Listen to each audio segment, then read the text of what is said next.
All right, now to give us more perspective in terms of what, of course, is happening at this moment, we're being joined by Dr. Avner Cohen, who's a professor of non-proliferation and terrorism studies at the Milbury Institute. He's joining us live from Monterey in California. Now, Professor Cohen, this is something that is being talked about a lot. There appears to be a growing rift between the Biden administration and the Netanyahu government in Tel Aviv. Now, the Biden administration says that it has been telling Israel that it should be very circumspect and should not invade into Rafah. Joe Biden has in fact described that as a red line for the Israelis. What is your take on this apparent rift which appears to be ongoing between Washington and Tel Aviv? Because despite calling the invasion of Rafah a red line, the United States still insists that it will not stop the supply of arms to Israel. Well, the United States has moved more and more towards, if not more and more using actually the supply of munitions and weapons to Israel as a leverage in terms of Israeli policy in Gaza. Israel signaling the importance of Rafah. I think much of it is for the negotiation with over the hostages through the mediators. And my own sense is that it's possible that some of it is bluff. Israel is not ready to move into Rafah right now, militarily speaking. It doesn't have the enough forces.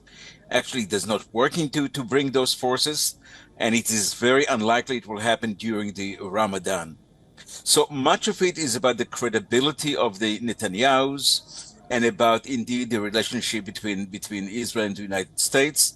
And indeed, much of it is also about the lack of confidence in Netanyahu himself. There is a growing sense in the United States and elsewhere that Netanyahu prolongs the war, not moving as fast as possible towards finalizing a deal on the hostages for his own political purposes, for his own political survival. Right. And that lack of confidence, I think, is big part of this growing rift between the United States and Israel. Right. Now, we've also heard the comments that were made by Chuck Schumer very recently. We've also heard what Bernie Sanders has been repeatedly saying, that Israel would not have been able to wreak this kind of violence on the Gaza Strip without the transfer of weapons by the United States. And he's in fact gone on to state that the United States is complicit in what the state of Israel is doing for the Palestinians in the Gaza Strip. How do you think this war has actually damaged the U.S.-Israeli relationship?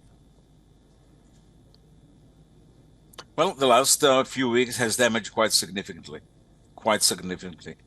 The fact that the United States demanded an Israeli delegation, I understand, headed by the Israeli Minister of Defense to Washington to get some clarifications, some other people would say orders about what Israel can and cannot do, is obviously infringe on Israeli sovereignty. Netanyahu, for his own base, talks about absolute victory and about the need to go to Rafah, but it's all talk.